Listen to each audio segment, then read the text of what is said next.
जी बिस्मिल्लाहिर्रहमानिर्रहीम अस्सलाम वालेकुम नाज़रीन तुसी वेखदे पे यूनाइटेड पाकिस्तान टीवी ते यूनाइटेड पाकिस्तान टीवी दी टीम अज फिर तुहाडे नाल हाज़र जनाब। कैसे सारे दोस्त वीर सब ठीक ठाक ने जी। उम्मीद करते हैं सब खैरोफियत नाल होणगे ते दुआ करते हैं कि अल्लाह ताला इस तरह तुहानू खुशो खुरम रखे जनाब। तो अज जनाब असीं फिर एक नवी वीडियो लैके हाज़र होए हैं। तो सब तो पहला रिक्वेस्ट ये करांगा कि अगर यूनाइटेड पाकिस्तान टीवी ਨੂੰ ਤੁਸੀਂ ਸਬਸਕ੍ਰਾਈਬ नहीं किया तो सब तो पहला सबसक्राइब कर लो, नाल ही बैल आइकन का बटन है वो भी प्रेस कर लो। मकसद ये वे कि सब तो पहला लेटेस्ट तो हर नवी आने वाली वीडियो दोस्तों भरावां को सब तो पहला पहुँचती रहे। तो वीडियो शुरू करते हैं जी। तो वीडियो लाइक भी करना जनाब, तो अगे दोस्तों अगे शेयर भी करना जनाब, तो कमेंट करके अपनी राय का इज़हार भी जरूर करना साढ़े नाल प्यारा जा कमेंट करके। तो आओ जी वीडियो शुरू करते हैं जनाब। क्रॉस ब्रेड है, देख सकते हो माशाल्लाह। तो 3 दिन की सूई हुई है जनाब। तो इंतहाई खूबसूरत सोहनी गाय माशाल्लाह। देखो कलर वेखो, इनका साइज़ वेखो, आए हाय हाय हवाना वेखो माशाल्लाह, सोहना हवाना माशाल्लाह। थब्बियां दा हवाना मुठ का थन लगा होया जनाब थले काला। तो यह जनाब 3 दिन की सूई हुई है, इस थले बच्चा दिता होया है, देख सकते हो जनाब। क्रॉस ब्रेड है, तो इंतहाई खूबसूरत प्रिंटेड गाय माशाल्लाह, देख सकते हो।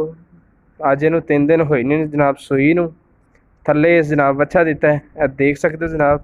इंतहाई खूबसूरत शानदार प्रिंटेड गाय, बड़े साइज की गाय, तो आर्डर भी इनके बड़े ने माशाल्लाह। तो देख सकते हो वाना भी चंगा माशाल्लाह। तो थन वेखो जनाब काला लगा होया थले। तो यह जनाब इन्हें खूबसूरत जा प्यारा जा बच्चा दिता जनाब, प्रिंटेड गाय माशाल्लाह, देख सकते हो जनाब।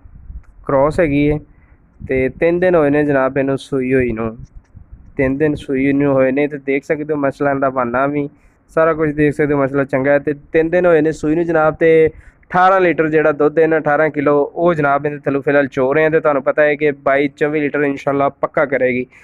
तो हजे इनू सिर्फ 3 दिन होए ने शुरू नू। तो यदा जो बौला जनाब वो 18 लीटर चो रहे हैं, तो 24 लीटर इंशाल्लाह करेगी, 23 तो 24 लीटर पक्का करेगी जनाब। देख सकते क्रॉस ब्रेड है जनाब। तो सोहना बना है माशाल्लाह, थले मुठ का थन लगा हुआ, काला थन लगा हुआ है जनाब, इंतहाई खूबसूरत शानदार। तो यह जनाब इस बच्चे दिता प्यारा जा, यह देख सकते हो माशाल्लाह। तो जनाब 3 दिन होई नहीं सूई नू, इनू क्रॉस ब्रेड हैगी है। तो 3 दिन का इनका जो बौला चो रहे हैं जनाब वो 18 लीटर चो रहे हैं। तो बाकी जनाब ये तुहानू पता है कि 22 तो 23-24 पक्का इंशाल्लाह करेगी, 23 तो 24 लीटर जो दुध है ना यह पक्का करेगी इंशाल्लाह। क्रॉस ब्रेड है, देख सकते हो इंतहाई खूबसूरत शानदार तो प्रिंटेड गाय माशाल्लाह।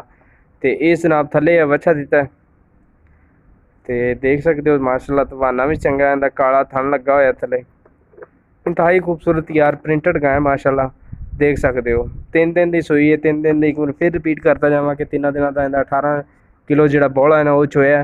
तो जनाब अगे इंशाल्लाह 23 तो 24 लीटर पक्का दुध करेगी। तुहानू पता है कि दुध बतादियां ने। तो क्रॉस हैगी है। तो गल करांगे जी ये डिमांड के बारे। तो डिमांड कुछ खास नहीं हैगी जनाब, बहुत ही कम मुनासिब लो प्राइस इसकी डिमांड है। 3.25 लाख रुपये जनाब डिमांड कर रहे हैं भाई। तो इंतहाई खूबसूरत शानदार जे।